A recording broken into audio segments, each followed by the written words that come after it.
생각을 해보면 무리에 속하고 싶거나 아니면 강한 개체와 친하게 지내고 싶을 때 내 약점을 보여주거든요. 그래서 술 몇 잔 하면서 자기의 있는 얘기 없는 얘기 다 털어놓는 사람이 되게 친밀해지기도 하는데 나중에 문제들이 발생하는 걸 굉장히 많이 접하게 되거든요. 예를 들어서 네, 반갑습니다. 지식인사이드 구독자 여러분, 저는 컨텐츠를 만들고 진행하는 정영진이라는 사람이고요. 처음 보시는 분들도 계실 텐데 제가 눈 건강이 좀 안 좋아서 선글라스 끼고 있다는 거 좀 양해 좀 부탁드리겠습니다.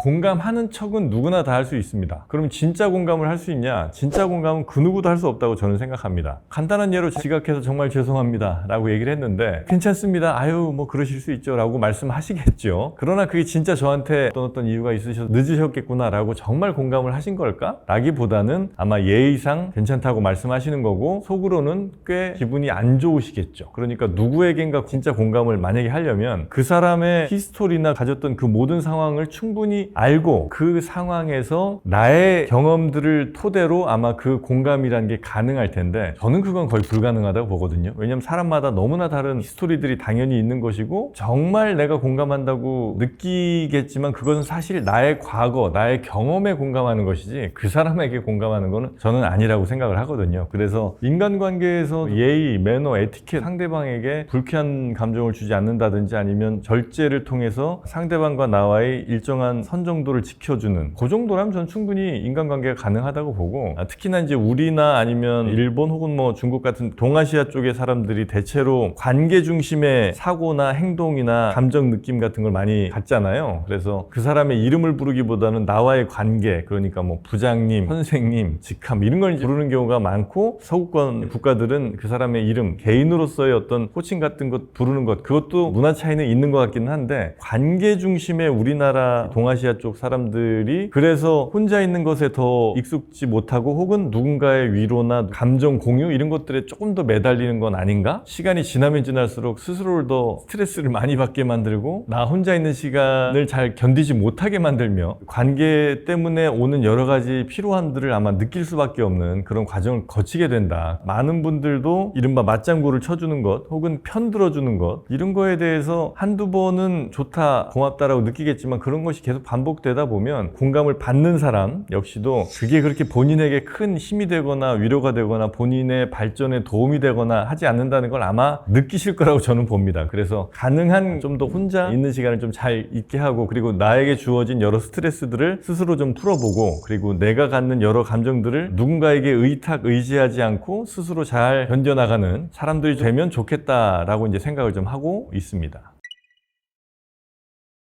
다른 사람 성공 얘기 들어서 기쁜 경우 거의 없을걸요? 나와 비슷했다 혹은 나의 무리에 있었다라고 생각한 사람들이 어느 날 되게 잘 되거나 나보다 앞서간다고 판단이 되면 마음 편한 사람이 그렇게 흔치가 않아요. 일단 남들이 잘 나가는 거 보는 것 자체가 내가 상대적으로 뒤처지는 것처럼 느껴지는 건 뭐 당연한 인간의 본성일 테니까 그거 자체도 좀 불안한 것이고 누군가가 잘 됐을 때 꼭 그 잘 된 사람이 뭔가를 해주는 게 마치 당연한 것처럼 느끼는 사람들이 생각보다 많습니다. 예를 들어 동창회에서 어떤 사람 하나가 잘 되면 그 사람이 밥 사는 거 아니면 동창회 얼마 기부하는 거 야 너 잘 됐으니까 이 정도 할 수 있잖아 이런 생각들이 어쩔 수 없이 인간 사회에서는 있을 수밖에 없거든요. 그래서 굳이 성공한 것을 부각함으로 해서 사람들과의 불화를 만들 필요는 없다고 생각을 하고 실제로 정말 성공한 사람 중에 그런 거 잘 얘기하는 사람이 별로 없어요. 근데 그런 거 얘기하는 사람들은 뭔가 목적이 있는 경우가 되게 많습니다. 특히 이제 아마 인스타 같은 데 보시면 저 이렇게 성공했어요 라는 사람 그 밑에 무슨 강의나 물건 그런 거를 다루지 않는 경우가 별로 없단 말이죠. 그 얘기는 성공 자체를 그냥 누구에겐가 공유하고 싶어서 하기보다는 대체로 성공이라는 것을 하나의 상품 삼아서 다른 누군가에게 무엇인가를 팔고 거기에 대한 이익을 얻어가려는 경우가 대다수라 성공한 사람을 볼 때도 그렇고 본인이 만약 성공했대도 굳이 그런 얘기 하는 것은 그렇게 바람직할 일이 별로 없다라고 생각을 합니다. 나의 약점을 왜 누군가에게 보여주는가부터 생각을 해야 된다고 생각을 하는데요. 내 약점을 왜 보여줄까? 보통 동물들은 그 무리에 속하고 싶거나 아니면 그 어떤 강한 개체와 친하게 지내고 싶을 때 내 약점을 보여주거든요. 이것도 인간으로 좀 확장을 시켜 생각을 해보면 내 약점을 보여주는 거는 어떤 무리에 내가 속하고 싶은 혹은 어떤 사람과 친분을 유지하고 싶은 행동이라고 저는 봐요. 그러면 내 약점 약점을 그에게 보여줌으로 해서 친근감을 가지게 됐다면 나는 그에게 끊임없이 서열상 낮은 존재로 위치를 해야 하거나 혹은 나의 약점이 그에게 있어서 도구로서 얼마든지 작동할 수가 있거든요. 그래서 저는 그냥 내가 보여줘도 괜찮은 정도의 약점만 전략적으로 좀 보여주는 것 정도는 뭐 가능할 수는 있겠다라고 생각을 합니다. 근데 보통은 비밀 이야기 혹은 뭐 내밀한 얘기를 할 때는 일방적으로 하게 되는 경우가 흔치 않거든요. 사람 관계라는 게 당연히 그렇죠. 나의 이런 내밀한 얘기까지 했으면 상대도 그래주기를 바라거나 아니면 상대도 그래야 좀 부담이 덜해요. 그래서 그런 사이가 되면서 되게 뭐 친밀해지기도 하는데 그런 경우에 나중에 문제들이 발생하는 걸 실제 사례에서 굉장히 많이 접하게 되거든요. 그래서 어느 날 사회에서 어떻게 알게 됐는데 불과 뭐 몇 주 사이에 혹은 뭐 한두 달 사이에 굉장히 친해지고 술 몇 잔 하면서 자기의 있는 얘기 없는 얘기 다 털어놓는 사람이 만약에 있다면 그 사람은 나의 내밀한 얘기까지 다 털어놓기를 기대하거나 혹시 그게 아니라면 그 내밀한 얘기 뒤에 무언가 또 다른 목적이 있을 가능성, 나의 신뢰를 얻어서 모종의 것을 바랄 가능성 매우 높아요. 모든 그런 사람들이 다 그렇다는 건 분명히 아닙니다만 그런 사례들이 꽤 많이 목격되니 확률적으로 리스크를 굳이 내가 짊어지고 그 사람과 내밀한 얘기를 같이 공유하거나 아니면 그 이야기를 계속 들으면서 그 사람의 템포로 따라갈 필요는 없다고 저는 생각합니다.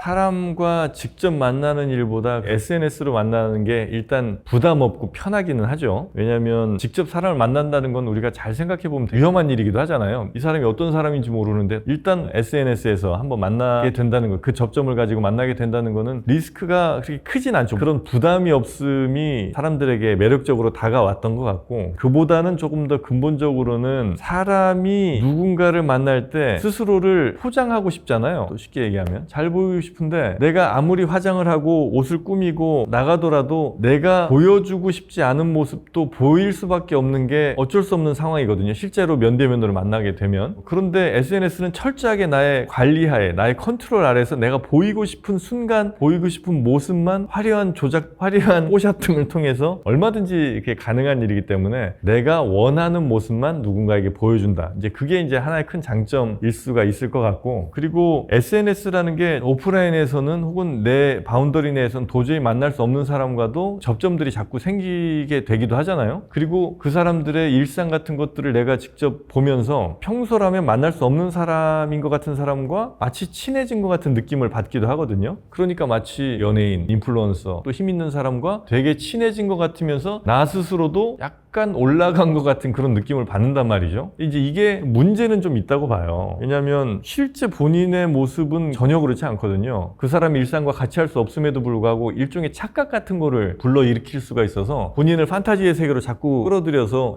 SNS에만 자꾸 머물게 만드는 일종의 부작용 같은 게 전 있다고 생각을 하는데 그러다가 한 번쯤 정말 내가 처한 현실과 마주하게 되면 그때의 고통과 스트레스는 아마 견디기가 매우 어려울 겁니다. 스스로도 한번 진단을 해보세요. 내가 접하는 SNS 가운데 아마 대체로 보면 내가 팔로잉하는 사람들은 나보다는 더 편하게 얘기하면 잘 나가는 사람들일 거고 나를 팔로우하는 사람들은 그렇지 않을 가능성이 저는 매우 높다고 보거든요. 그거는 그냥 단순히 내 친구들 잘 지내는지 요 정도 확인하는 수준은 분명히 넘어섰다고 봅니다. 우리 사회에서는 대단히 큰 돈을 번 사람들 혹은 사업적으로 대단히 성공한 사람들 중에 몇이나 SNS를 활발하게 하면서 많은 사람들을 만나고 있는가 보면 가끔 있는데 성공했다는 사람들의 1%나 과연 될까요? 대체로는 하지 않거나 아니면 하더라도 매우 제한적으로 지인 위주로만 운영을 할 거예요. 근데 그러는 이유가 당연히 있죠. 왜냐하면 다수의 사람들과 그걸 공유해서 본인이 얻을 수 있는 게 전혀 없다고 생각하기도 하고 오히려 문제가 될 소지. 왜냐하면 여러 사람들이 그 삶을 부러워하면서 한편으로는 또 부정적으로 보는 사람들도 많이 있기 때문에 다수에게 공개되는 삶을 사는 사람이 거의 없습니다. 부러움을 혹은 부끄러움을 두 가지 심리가 이제 자본주의를 돌아가게 하는 가장 강력한 심리적 기제라고도 많이들 말씀을 하시는데 내가 이걸 안 사면 부끄러울 것 같고 혹은 뭔가를 산 사람이 너무 부럽고 이래서 이제 자꾸 본인에게 굳이 필요하지 않은 것임에도 불구하고 필요함을 느끼게 자꾸 만들어주잖아요. 우리가 한번 잘 생각해 봐야 될 거는 부끄러워서 샀든 혹은 부러워서 샀든 정말 이게 내 삶을 한 단계 높여준 것이냐, 시간이 지나 생각해 본다면 대체로 그렇지는 않을 거거든요. 그런 소비들이 어쩌다 한두 번씩 있을 수 있죠. 그래서 그런 소비를 하고 나서 괜히 샀다, 다음부터는 그러지 말아야지 라고 이제 마음 먹는다면 큰 문제가 없을 것이고, 만약에 그게 도저히 안 되고 끊임없이 부끄럽고 끊임없이 부러워서 능력을 넘어선 소비를 계속 하게 된다면 당연히 문제가 발생하겠죠. 근데 이게 그러면 사회의 책임을 돌릴 수 있는 것이냐, 사회가 그렇게 조장하는 것 혹은 뭐 기업들이 그렇게 조장하는 거는 그들의 생리이고 그들이 생존 방식이니까 그거를 우리에게 권유하고 현혹할 때 그거를 잘 막아내는 것은 개인들이 해야 될 일이라고 저는 생각을 하거든요. 그러니까 지금이라도 만약에 이 영상을 보시고 맞다라고 혹시 판단을 하신다면 그런 소비는 가능한 줄이시는 게 맞을 거라고 생각을 하고, 물론 이제 개인의 가치에 따라서 본인의 취향에 맞는 소비하시는 건 너무나 좋은 일이죠. 그런 게 아닌 있어 보여서 SNS에서 누가 막 가방 흔들고 아니면 뭐 누가 차키 막 이렇게 보여줘서 저거만 하면 나도 저 사람이 될 것만 같고 이런 느낌이 들어서 만약에 그 가방을 사고 자동차를 할부로 질렀다면 본인이 그나마 갖고 있던 것들도 아마 결국은 다 타인에게 내주는 결과가 될 거예요. 그래서 점점 더 본인의 삶은 아래로 방향을 틀 수밖에 없을 겁니다. 그러니까 정말 저게 나한테 필요한가를 한번 꼭 좀 고민을 해보시고, 그리고 내가 저게 정말 필요한가 아닌가 생각, 고민 같은 걸 만약 하실 때는 대체로 필요 없다고 생각하시면 돼요. 왜냐하면 진짜 필요한 거는 그 고민조차 안 하게 되거든요. 냉장고 살 때 더 좋은 거 비싼 거 살까 고민은 하지만 냉장고를 사야 되냐 말아야 되냐 고민은 안 하잖아요. 반드시 있어야 되는 거니까. 그 다음에 심장이 떨릴 경우가 있어요. 뭘 살 때. 그렇다면 거의 100% 본인한테는 필요 없는 겁니다. 그런 것들만 참으셔도 아마 여러분의 삶은 5년 후 10년 후에 훨씬 더 좋아질 거라고 생각합니다.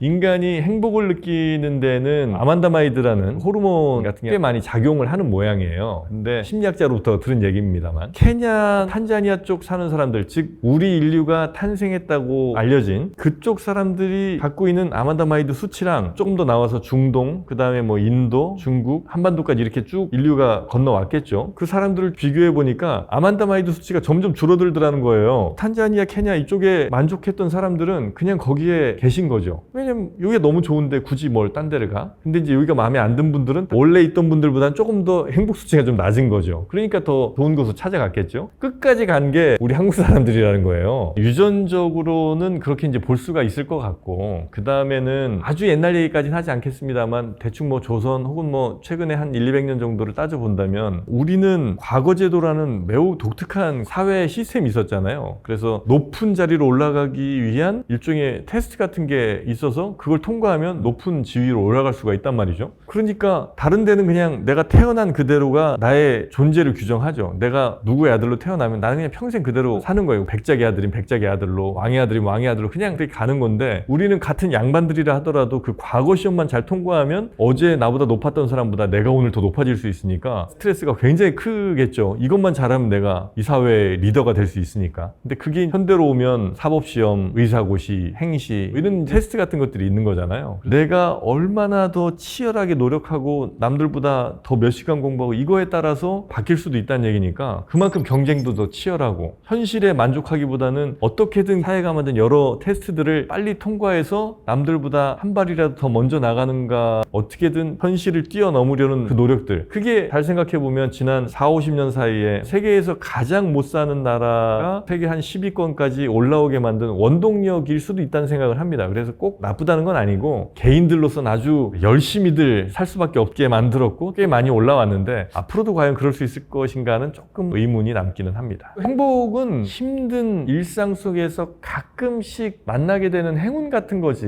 행복이 계속 이어질 수는 당연히 없잖아요. 우리의 가장 큰 비극은 뭔가 갖고 싶을 때 그거를 가질 수 없을 때이고, 그보다 더 큰 비극은 그걸 가졌을 때라는 얘기를 제가 들은 적이 있는데, 뭔가 내가 막 강력하게 갖고 싶은 게 생기면 너무 힘들잖아요. 근데 막상 그걸 가지게 되면 그때부터는 정말 목표도 사라지고 너무 더 힘들어지거든요. 그러니까 우리는 잠시 갖는 순간, 굳이 따지면 이제 행복할 수는 있겠죠. 이 지구상의 어떤 동물도 행복한 순간이 그리 길진 않을 거예요. 예를 들어서 사슴이라고 치면 늘 불안하겠죠. 사자가 날 잡아먹을지, 또 다른 사슴들이 와서 나의 풀밭을 또 뺏어갈지, 늘 그게 이제 불안할 거고, 잠시 그 불안함에서 벗어날 때 이제 행복한 걸 겁니다. 그래서 저는 행복이라는 거에 우리의 원천은 아마 아마도 그 비슷한 안도감 혹은 뭐 욕구가 해결될 그 당시에 잠깐의 쾌감 정도가 원천이었을 것 같아요. 아침 일어나기 힘드시잖아요. 아침 밥 먹는 것도 내가 밥 차려야 되면 힘들잖아요. 밥 먹으면 또 설거지 해야 되잖아요. 그냥 가만히 누워있으면 제일 행복할 텐데 생존을 위해서도 뭘 자꾸 해야 되고 내 몸을 움직여야 되고 뭘 먹을 때도 내 힘들여서 씹어야 되니까 모든 것들이 다 힘듦, 고통 이런 걸로 가득 차 있는 삶인데 가끔 그걸 벗어날 때 한 번씩 행복감을 느끼는 건데 왜 난 행복하지 않나요? 언제 우리는 행복해질 수 있나요? 라고 묻는다면 그건 정말 바보 같은 질문이다. 누구도 그렇게 행복하지 않습니다.